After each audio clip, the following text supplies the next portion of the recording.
Hey, what's going on, guys? MidnickQ97B here. Welcome back to another episode of NASCAR Thunder 2000, episode number 42 today for the Virginia 500 here at Martinsville Speedway.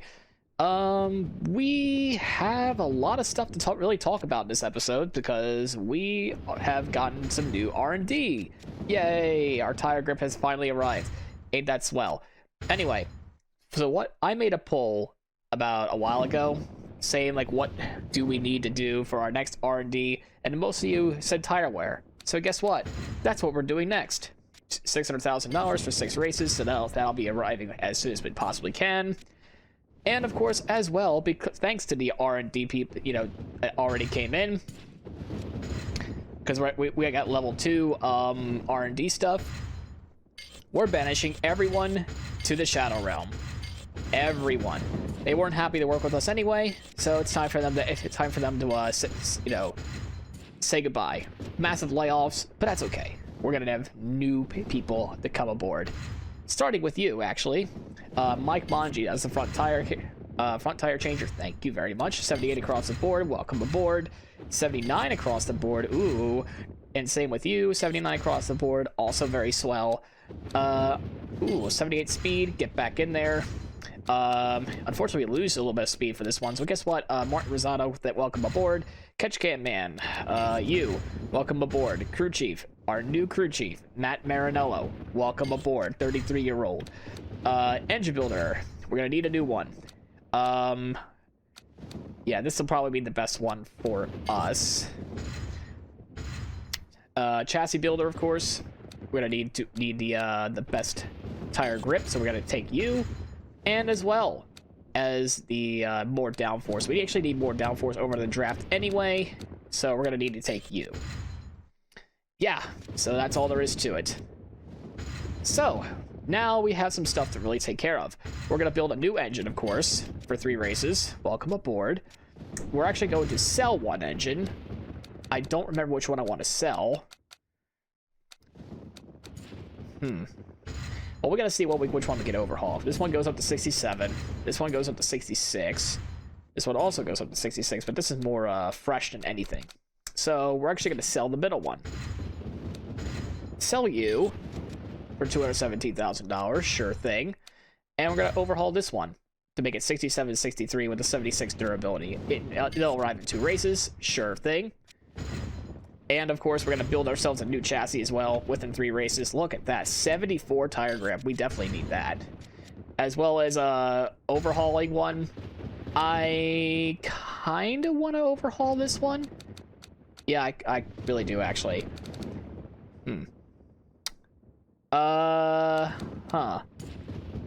So what does this one do? 70 tire grip. This one's going to be 69 tire grip. Ooh. This one's going to be 71. So we'll keep this one here. We're going to sell this one after we do the Martinsville race with that one. So we're going to overhaul this chassis for 2 races. And that just basically used up all of our money. I'm not going to lie. This kind of used up, like, everything that we worked for. But that's okay. We needed that. So we're going to put in our engine here. Chassis, we're actually going to use this one. And, yeah, we're going to accept the changes. Yeah, so that was a bit of a mouthful, to say the least. But, of course, we haven't even gotten to the point standings yet. We're at 21st. We're actually, because don't forget, the goal is to finish 20th in the point standings. But, of course, Kenny Irwin is now in front of us by a little bit. We have a little bit of a cushion to Ken Schrader. But, we've got some work to take care of. And what could be a better place to start working at than Martinsville? Let's get ready to rumble. Okay, time for qualifying at Martinsville. Yeah, I went back with the 15 tire pressure strategy for qualifying. I figured it would help us out here for a Q anyway. For race pace, obviously we're not going to do that. I made this 4th gear incredibly short to try to exploit that high RPM anyway. That high RPM power in this game. Already up to 9th on lap 1. Let's see if we actually improve that. I don't think we can, but we're going to try to see if we can do it anyway. I think I ran a 2 earlier in one of my practice runs before I reset it, because it doesn't save that for some reason. So we're going to go check and see what we can do here on this qualifying lap. The qualifying time's going to be a 3:94. We're in the outside line. Ah, crap. Crap. Let's go see. We're gonna put the tire pressures back to where they were. Downforce is there. I might adjust this at some point. And, yeah, that's all there really is to it. Let's begin the madness. Hello, everyone. We're glad you could join us at the historic Martinsville Speedway for today's Virginia 500 on MRN. And, Barney, this is one of those tracks where the term Rubbins Racing says it all. Joe, I don't think there'll be a single car here at the end that doesn't have some damage, although oftentimes a guy who can manage to stay out of trouble all race long might get a ticket to victory lane for his effort. We'll see if that holds true when this one is all over. The 56 car has a remarkable qualifying average this year. Yeah, it is so difficult to get a feel for these short tracks. He really does an excellent job of going hard into the corners and coming off them just as quick. The 60 car has really shown some muscle in his qualifying this year. Oh, yeah, and that makes it so much easier on race day also. When there isn't much traffic, it makes your race a lot less stressful as a driver.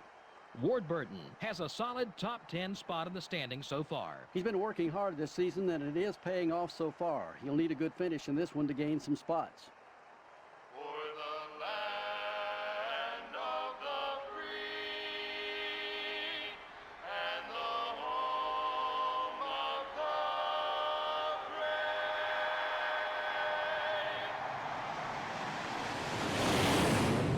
Gentlemen, start your engines.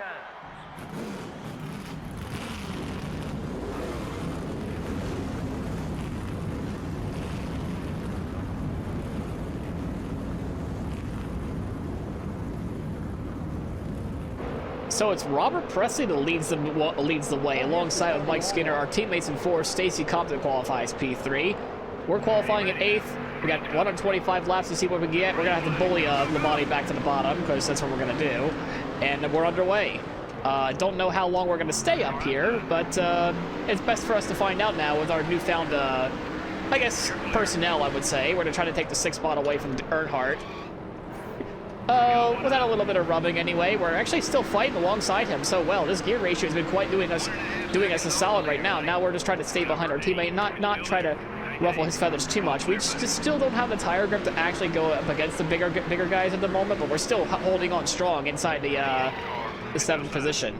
And it looks like we're not going to be able to get that spot away from Dale, but we're still fighting alongside, but we're actually going to let him go here and not damage the car so early on in this race. We're gonna have to, don't forget, we have to survive 125 laps. We'll try not to get as little damage to the car as possible. And of course, we all know how long our cars usually last. Not enough for a second round of intercourse, if you know what I'm saying. So we gotta make sure we're good to go for this point in the race. Make sure we gotta give ourselves a good finish. It feels weird to see Junior not do well in his whole career mode, but it's also even weirder not to see Jeff Gordon be his normal Jeff Gordon stuff. He just moved our teammate out of the way. Kenny Walsh just got moved for that spot, and now Kyle Petty wants to go have a piece of us pretty soon as well. So Kenny Walsh is just up ahead. We're gonna hopefully try to catch him as this run goes on, but I don't think it's gonna last. So after 11 laps into this run, all I can really say is we're actually getting really good drive off because we're actually pulling away from Kyle Petty on the straights, but in the corners, Kyle Petty just catches right back up because we have good exit speed, but not corner entry speed. That's something I'm pretty sure later on in the career mode we'll actually have to do better of because we'll actually have a lot more downforce still. And it's been doing quite well. We're not entirely too slow. I think it's Kyle Petty just holding everybody up, to be quite honest. Even though I think he's slightly faster than us, and actually it does help that Jimmy Spencer is now in the top 10 as well. He just passed Jeff Gordon. So actually it's going to help us out quite a bit. I think it's still Robert Presley still leading the way. Yeah, he is. Stacy Compton's still holding strong in P2. What a great showing for them two so far. I never thought the lead would come down to the 77 versus a 9, but here we are. Of course, it's all going to go down by the pit cycle, and of course, I'm pretty sure then, things will be back to normal then once the pit cycle comes through. Yeah, like I said, Kyle Petty catches us in the middle of the corner, but on the drive-off, we're good. I'm glad I got this gear ratio fixed up here, but I don't know if I'm going to have enough fuel to make it to 60-some laps. We're going to try to protect the bottom, and we're going to try to do it again within this corner. Hopefully we don't get shunted, and we do get shunted. More like slam and run by Kyle Petty. Nothing's been damaged, thankfully. So it's a little, I mean, I get it, Rubens racing and all that, but really, Kyle Petty? Come on now. All right, so we're 1/5 in this race in. This is the weirdest top 10 I've ever seen. So right now, we have Robert Presley leading every lap, mind you. He's been putting on a clinic over Mike Skinner. Earnhardt's in third, which I guess it should be normal, but in his career mode, it hasn't been. Stacy Compton is somehow pulled away from us. Ken Schrader in 5th. Labonte is in 6th. At least that's normal. Kenny Wallace is 7th. Arcel is 8th. Wally Dallenbach in 9th. And Kyle Petty in top 10. That is the weirdest top 10 I have ever seen. And I'm all for it. I am actually all for it. It is actually quite exciting. And also, I love the fact that I can just pull away on the straights. And I have max downforce on this thing. So it's not like I should have top end speed. But of course, I got my ass cheeks clapped in the corners. But since Dallenbach's kind of in the way now, which is fine. I mean, we're probably going to get it lapped eventually, but that's okay. Probably in the pit cycle we will get lapped, but I'm surprised that we're even still inside the top 10 after all this time. And I didn't even have to do like the cheesy block strategies at all on anybody. Like these people have been trying to get around me, like shove me and door me and stuff, but no, I've been holding tough here without doing like any like blocking strategies or anything like that. I might have to do it here because Dallenbach got a really good run on the outside line, but we're gonna say no to him. This has been a really good race. I was expecting a lot more damage on my car at this point. I see a lot of bumping and banging behind us there, but it's not us. All right, now here comes some of the better guys now at this point. Now here they are. Oh, there's some crunching back there behind us. Yeah, this car has lost its grip for sure. The front end's basically almost gone. I might have to, I want to say it's really tight at the moment. I kind of want to put a wedge adjustment on it, but I don't want to make it like loose, make the car even looser like at the start of the run. But I might have to do it. I might have to put the wedge down to -1.5 at this point, as we're fine on fuel. We're actually fine on fuel with the gear ratio set up. I thought we were going to be short. No, we're fine. We see a lot of crunching behind us. Earnhardt's now in the 9th spot. Dallenbach's still in 10th. Ricky Rudd got shuffled back like the 12th. I think he was like in the top 10 at one point, but he got shuffled back. And now Chad Little, of all things, is also coming up through the fray as well in that John Deere 97. Really nice to see. Yeah, we're going to keep continuing what we're doing so far, just holding off everybody in this 8th place spot. I'm starting to have to turn into second gear just to start defending these positions. It's pretty clear that tires have completely fallen off. It's very tight now in this point in the race, for sure. Definitely very tight. I would say like a 6 out of 10 tight at the moment.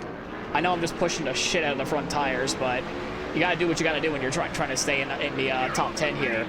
And the fact that we're still in the top 10 the entirety of the race has been fantastic. I'm just surprised that we're even still here to begin with. We shouldn't even be up here, but we are. Like, legitimately running inside the top 10. Even though we're holding up the whole field, we didn't have to resort to any, like, blocking or cheese strats. We're still, like, holding off, like, the likes of Jeff Gordon, Dale Earnhardt Sr., Chad Little that was somehow up here. Dallenbach, I think, fell back to, like, inside the top 20. I didn't take a look at another leaderboard. We're holding up the defending champ as well, Tony Stewart. The whole top 7 are basically just in the other side of the racetrack. Imagine if we were the leader just holding off everybody. That would have been fantastic. Oh, it's so early to see the front tires red like this. Do I need to increase the tire pressure or something? I know I'm pushing the ever-living crap out of the tire, but do I need to really, like, increase the tire pressure a little bit as we have Jeff Gordon alongside? He might actually pass us. And no, we give him a bit of a side draft there, and we keep the spot for now, but we're gonna have to fight him really hard here. He has much more drive off now, and he'll actually clear us, but not if we have anything to say about that. But no, tires have finally given off, and now we're getting passed on the outside now, even by the defending champ. I think they finally found a way to get around us. Dang it. It only took them like 50 laps, but dang it, man. We were so close to having a great run. So that means we're actually in the right track of what we're doing upgrades on, but we're still, you know, obviously not there where we're supposed to be. It doesn't help that we're actually shifting into second gear each corner at this point, trying to get more drive off. But, yeah, pit stops will come in about 10 laps from now for us, and we'll just try to take advantage of what we got. I don't think there's a pit road glitch in this game compared to Thunder Road 4, so I think we should be safe. Oh gosh, 3 wide at Martinsville. We are defending as long as we possibly can. I think Chad's coming in this time, and he is. So the pit cycle is actually underway. I need to wait till lap 62 to even make it halfway on our stops. So it is true that the pit cycle is underway. Dale Jarrett's finally making his way up here. I'm also disappointed in Dale Jarrett not being in the championship hunt as much as I thought it would be, as he damages our right rear. Actually, that's not great. I mean, our bumper's been caved in more times than I can count at the moment, and I can only count to 4. So that means it's been more than 4 times we got clobbered in the back. Obviously, we're gonna have to come down pit road in about 2 laps. We'll see that, guys, then. Okay, now it's time for us to come down pit road. Fuel tank's almost empty. It's time for us to come down pit road. Out of the way. Down pit road. Speed limit 70. Okay, that kind of sucked. We're gonna do what we can here. I don't think our car's damaged. All right, that's nice. So we just sent it into pit road, no problem. And we needed to come on in, big time. I made the car looser. I made a negative 1.5 to see if that can help. Come on, new pit crew. Show us what you got, as we have someone blowing up. I think that might be Dale Jarrett. I saw a puff of smoke across the way. No, I think that's Dale Jarrett coming in, so that's not him. So it might be Kyle Petty instead. Fantastic stop already. Nice, 16.3 instead of an expected 16.4. Nice stop. As we're back out on track, we're gonna see where we can come out with, because we're already in dead last, because of course we are. So let's go see where we end up. Apparently, finally, more of the leaders are coming on in. Like, what the heck? I was wondering when they were actually going to come on in, because now we're actually still second to last. We're in 41st now, so that's nicely done. I would say for us. Jimmy Spencer's trying to pass us on the outside, which ain't happening, homeboy. Yeah, I actually don't know where we're actually at on the track anymore, to be honest. I know we lost a lot of time during that whole pit cycle exchange, because we're just not as fast as some of these guys. We're gaining more spots though, so that's good news there. Can we actually get some more out of the pits before anything else? We see Mike Bliss. Jesus, we're actually down to 35th. Could have sworn we had a little bit better than that, but that's just the way it goes sometimes. As more and more coming in and out of the pits, we're actually going to be inside the top 30, it looks like, here in this lap. An awful long time for these guys, I would say. Quite surprising. Yeah, not even Johnny Benson, so we're a lap down to him, apparently. What about some more people that are coming down pit road? I don't know. Mike Bliss is for a spot, apparently, so that's unfortunate there. Are we gonna be inside the top 25? We are. We're gonna keep doing what we can to get ourselves in the top 20. Can we even do it this lap? More and more people are coming on in.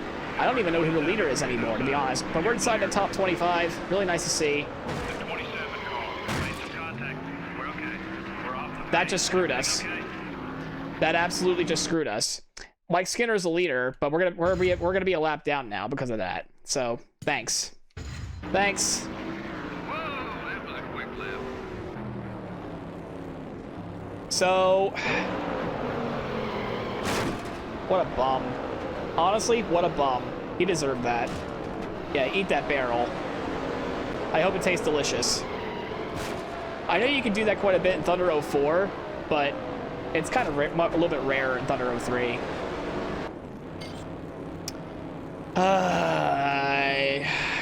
No.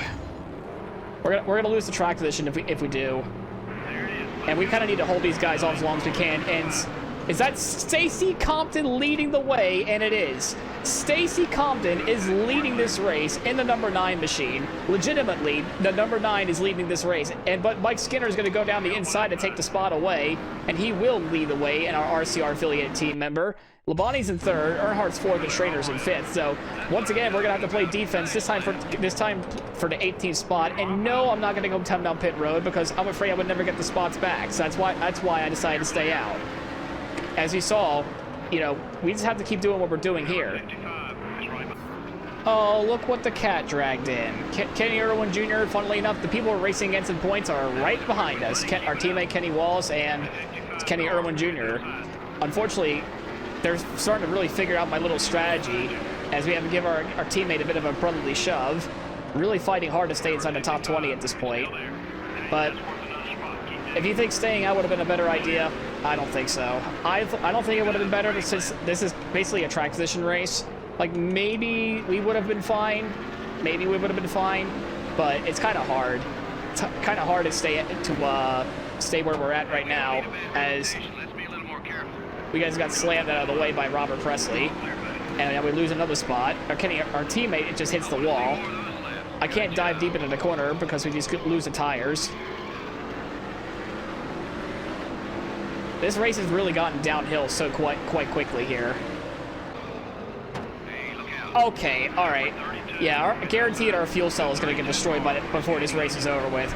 You can see that we could actually potentially have it cause a debris caution here, actually, because of the back end being absolutely murdered. And I don't think that those rear tires were me, as Scott Brewer eats the wall there. I think our back end piece can actually come off before this race is over. People are really thrashing on that back end. And you know what? As the caution comes out now it'll come in. Hopefully it comes out pretty soon, because I actually want to go take those tires now. I regret everything. I regret everything I say. I just didn't think they were going to be that bad. I knew it was going to be bad, but I didn't think it was going to be this bad. Are we going to get destroyed here? Somewhat. Oh, as we nearly lost the back end there. What do you mean, what's wrong? The car is destroyed because everyone just wants a piece of me, and I don't blame them. And we're trying to fend off our RCR-affiliated team member. We just killed the Intimidator. Oh boy, RCR is not happy. Is not going to be happy with us. But okay, technically we didn't really touch him. I don't think we did. We're gonna need another angle.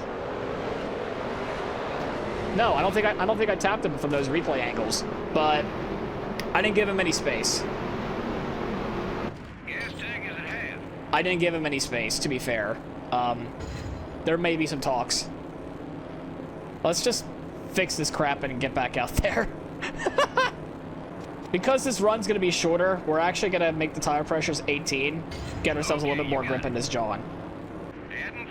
I love how the front end actually looks pretty fine. It's just the back end that's what's killed. I don't think Sledge will be very happy to see the Sledge mods on the back really all crumpled up. But hey, my YouTube logo looks fine. We still had a pretty fast pit stop regardless of the, you know, if it weren't for the damage repair anyway, that would have been perfectly fine. Now we gotta go try to get ourselves a top 25 back. As we prepared for the restart anyway, now it's our turn to be on the offense here. As we're gonna try to set it into 2 spots already, and okay, I wasn't expecting to be rubbing against our other teammate, Joe Nemechek. We do take the spot away. Hopefully we're going to try to get ourselves back up there. I did lower our pressures to 18 to try to get ourselves a little bit more short end grip, because we're going to be needing it. We're a lap down still, and we're not going to get back on the lead lap anytime soon, but that's okay. We're going to keep rubbing people the wrong way, because that's what we do here on this channel. Back down the inside, we're already making a lot of gains. I'm glad we kicked down pit road now instead of the previous caution. And oh, hi Jeff Gordon, I didn't see you there. I didn't see you there, Jeff. I didn't see you there. But again, I mean, I wear glasses and I still can't see anybody regardless anyway. So what's my excuse? None. As we're gonna try to get ourselves up back behind Jerry Nadu. This might be for another spot. I think it is. We're gonna go sail down the inside. Now I'm the one running over people. Instead of them running me over, I run them over now as we take them away to 27th spot. So now we got Jeff Bodine and Kevin LePage up next. Sterling Marlin might be on the lead lap, and that's okay if he is. This car is a lot faster now. We just got to get ourselves in the top 25 again. And honestly, see that lime green car all the way up there? That's who we want to pass. The defending champ's kind of in our way. Even though he is on the lead lap, we're actually going to give him no respect whatsoever. Because, yeah, man, I don't know what to say about that. As we put him there. And now we're going to catch up to Kenny Irwin. I almost called him Kenny Walsh for some reason. A little bit of a break we gave him there. We're going to try to get him on the launch off. We will get him on the inside. Well, he's going to put us on a bit of a fight on corner entry, because we've been struggling for corner entry all day, but we've been doing so well on corner exit. It's been honestly incredible. And we will take the spot away from the 42. A good, clean fight. Nothing really too bad there, as he almost gets us right in the ass right then and there. That would be another ass pack, as many as I can find. Mike Skinner is still leading the way, so I guess RCR should be somewhat happy there, but it's not their main driver that's leading the way. It's the other driver of Mike Skinner. So at least Andy Petrie might not be getting that much of an angry phone call later on at this time. Well, it'll be an angry phone call, but it won't be as much, to say the least. Next up, we got John Andretti, our man, in the 43. We're gonna try to go past him on the inside. Kenseth is gone. Oh, never mind. He's right there. We should keep working on the 43 car. Can we make him down the inside this past here? Yes, we can. Without a little bit of contact, of course. And we take the 23rd spot away. We're about 5 laps to go in this race, and would you believe me if I tell you that the Stacey Compton right in front of us is not first spot? No. He's in 5th. Mike Skinner is still leading the way. I mean, he's having a fantastic day compared to like some of the other episodes we've had. Mike Skinner, well done, sir. Glad to see you back up on there. He did win a race last year, I believe, but now he's going to hopefully come across the start-finish line within 4 laps to go in this race to be an underdog victory, I would say. RCR has been winning a lot in this entire playthrough, but it's all been Earnhardt. Skinner actually only won 1 race prior last season, and he might win himself his 2nd career race here today, here at Martinsville. He just needs 3 more times around, and for us, well, we're kind of just plateaued here at 23rd. We have no way of going forward. We have no way of going back. White flag is out. 1 lap to go, sponsored by Credit One Bank. It's just been honestly a great day for us, even though our back end would like to say otherwise. But we stayed in the top 10 as long as we could. A record like half the race, I would say. And we just kind of got clobbered most of the way through during that 2nd stint. But caution came out, unfortunately, at our affiliated's expense. We come up 23rd, but man, Mike Skinner, take a bow, man. Ken Schrader 3rd, Stacey Compton 5th. Wow. Take a bow of the 3 of you. The drivers didn't spend much time behind that Pontiac pace car today. Well, I can assure you all those guys who finished in the back would like to have seen more cautions. Gives them a chance to make adjustments without the penalty of going a lap down. They just didn't have that luxury this time. This has been NASCAR Winston Cup Racing, brought to you by EA Sports and MRN. So long. We'll see you next week at the Talladega Superspeedway. So isn't this a nice surprise? Mike Skinner ends up getting his 2nd career win with, of course, the sponsor of Lowe's. This was not when Jimmy Johnson had the sponsorship anyway. His 2nd career win, Mike Skinner. I guess 1 RCR car won today at least, so no harm, no foul, I guess, with Dale Sr. Yeah, a bit of a miscommunication, I guess, but also we really didn't give him any room on the outside, and he blew up because of it. Taps the wall, blows the engine up. I know that pain all too well in Thunder 04. See, I get the feeling. We actually ran inside the top 10 most of the day. We just got to get that longer lasting car for sure. We ended up 23rd. I believe that's where it is. Anyway, Mike Skinner's your winner, and he should go and party tonight. Well done, sir. Oh boy. $382,000. Yeah, we needed that money. Big time. And Mike Skinner wins today. He didn't just win. He dominated. 76 laps led, a max points day. The wrong RCR car won the race today, it looks like. But hey, RCR wins no matter what. I mean, that's good for us, I guess, in a way, because we're affiliated with the team. But a bit of selfish remarks on our end. But to be fair, I mean, I get we put Dale Sr. into the wall without really touching him. So it's kind of like the same like Mayfield situation at Phoenix last season. Anyway, Labonte comes home 2nd. Schrader in 3rd. Schrader's been having a good series of like good finishes lately. He's something to watch out for sure. So I think we might have just lost some points there too to him, of course. Rudd 4th, so he probably might take the points lead away. Stacey Compton. He led 4 laps this race. This has been by far Stacey Compton's best race. You would think, oh, he won Bristol. That's because I DNF'd. But Stacey Compton legitimately ran inside the top 5 all race long. Incredible. Nice to see. Earnhardt is 7th, Tony Stewart 6th, Sterling Marlin 8th, Jeff Gordon 9th, and Jerry Nadeau rounds out the top 10 for both the Hendrick cars. Rick Mass also gets a 12th place finish. DW 16th. Our teammate finishes 20th. Robert Presley, who started on pole, I guess he got a little bit unlucky with the caution, but he led the first 32 laps of the race, so that's also pretty cool. Nice day for him. We end up 23rd. Kenny Irwin finishes 25th. We didn't lead any single laps, but it's okay. Our other teammate, Joe Nemechek, finishes in 33rd. Mike Bliss, who ate shit, finished 34th. Ward Burton did not have a good day today. He's going to be falling probably outside the top 10 in points. And we do have some casualties. It was Jeff Burton that blew up, apparently. I didn't realize. Scott Pruitt and Dale Sr. also ended up DNFing as well. Now, this is what I like to see. Talladega coming up next. Oh boy. We made some money this race as well, so that's also very nice, especially with our new crew members there. I think we're gonna rock it here at the Aaron's 499 next week. But let's take a look at the point standings. Did we actually lose a spot? We do lose a spot. We actually gained a lot on Kenny Irwin, but we lost a lot to Ken Schrader, who moved up a lot of spots within that race. He even passes our teammate Kenny Walls, who actually passes Bill Elliott. So that's a really tight battle from 18th down to 22nd. Mike Skinner, with that second career win, now finds himself 23rd in the standings. So a lot of people kind of like shuffling around here in terms of the point standings there. So that's really weird to see. Scott Pruitt is once again being Scott Pruitt, so hopefully someday he'll get replaced. But that's all there is to it for this episode. If you liked the episode, please leave a like, comment, subscribe. It helps out the channel quite a bit. And as always, we'll see you in the next one at Talladega, where we're hoping to go win yet another plate race. Let's see you guys then.